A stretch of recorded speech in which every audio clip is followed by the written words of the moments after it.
Pemerintah telah menyiapkan 440.000 tenaga kesehatan dan 23.000 vaksinator untuk menyukseskan vaksinasi COVID-19 hingga ke seluruh pelosok Indonesia.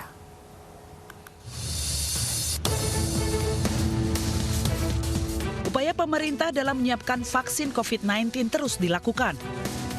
Selain mempersiapkan penyediaan vaksin COVID-19 dengan melewati tahapan-tahapan pengujian klinik hingga dikeluarkannya izin dari Badan Pengawasan Obat dan Makanan. Tetapi juga kesiapan tenaga kesehatan juga terus dilakukan. 440.000 tenaga kesehatan dan 23.000 vaksinator terus mempersiapkan diri untuk pelaksanaan vaksinasi COVID-19 hingga ke seluruh daerah. Workshop penyiapan bagi tenaga vaksinator ini juga telah dilangsungkan 29.635 orang dari 34 provinsi.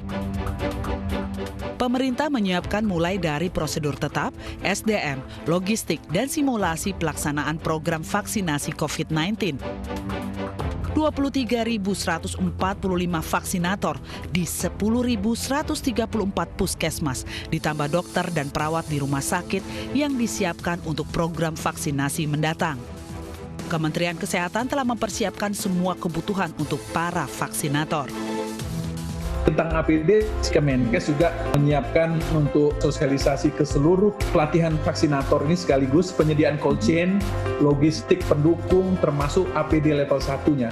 Jadi rencana semuanya itu sudah berjalan dan diikuti dengan penyiapan pembiayaan yang sudah diukur dan direncanakan dengan baik. Vaksinator juga tidak hanya dilatih dalam melakukan vaksinasi, tetapi juga dilatih untuk mengedukasi masyarakat tentang vaksinasi COVID-19. Di ujung tombak di vaskes lah yang benar-benar menjadi aktornya nanti. Ya kita berharap tidak semata-mata pesan yang sulit-sulit diterima masyarakat kita ya. Kalau memang bisa bersifat local wisdom ya, bahasa-bahasa daerah yang bisa disampaikan ke masyarakatnya akan lebih baik. Tapi secara umum dalam konteks ini kita tentunya sudah membuat semacam guidance ya untuk teman-teman mengkomunikasikan itu. Masyarakat tetap harus mematuhi dan menjalankan protokol kesehatan dengan baik.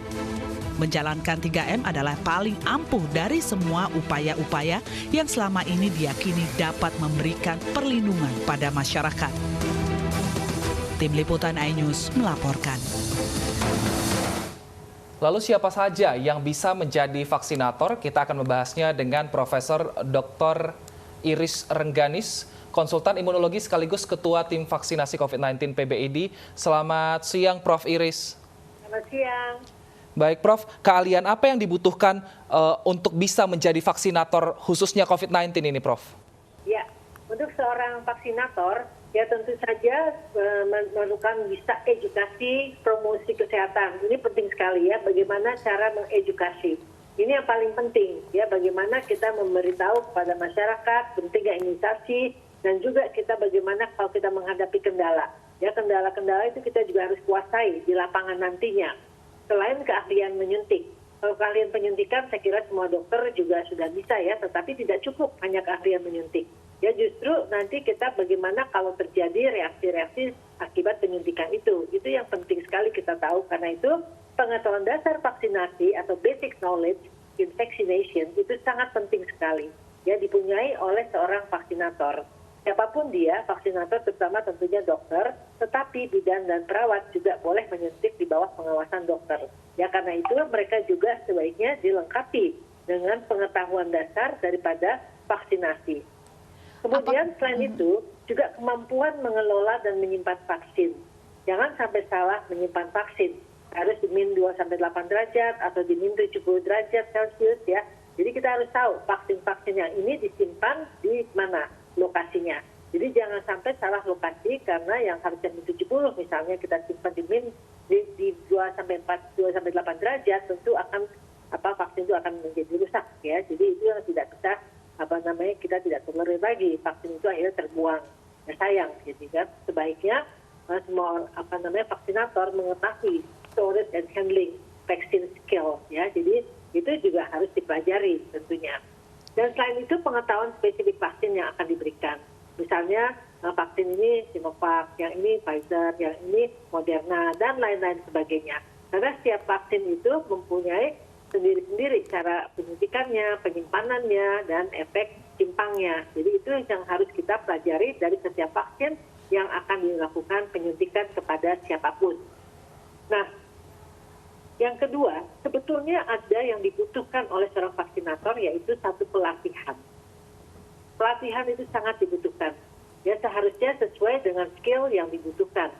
Ya, jadi yang nomor satu tadi apa saja yang kita perlu ketahui, tetapi bagaimana kita bisa tahu itu ya tentu dengan cara pelatihan, ya workshop, ya.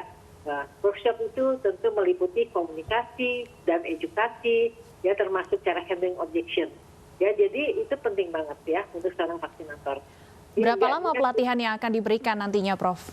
Nah, pelatihan tergantung. Ya, kalau untuk ini kita bisa seharian. Cukup ya, artinya cukup 1 hari. Misalnya jam 8 sampai jam 3 misalnya. Jadi semua bisa lewat Zoom saat ini. Ya, jadi pelatihan-pelatihan itu penting sekali dari semua sisi. Ya, dari semua sisi. Ya, kita tidak hanya kalau vaksinator hanya sebagai tukang suntik, tidak ya, tidak. Suntik itu siapa aja jadi bisa aja kalau dipelajari. Ya, artinya perawat, bidan, dokter itu memang dia belajar menyuntik dan sudah hari-harinya bidan perawat itu melakukan penyuntikan. Tetapi knowledge-nya itu penting ya. Jadi kalau terjadi apa-apa dengan waktu kita menyuntik, kita nggak boleh panik. Kita tahu apa yang kita lakukan. Ya, setiap orang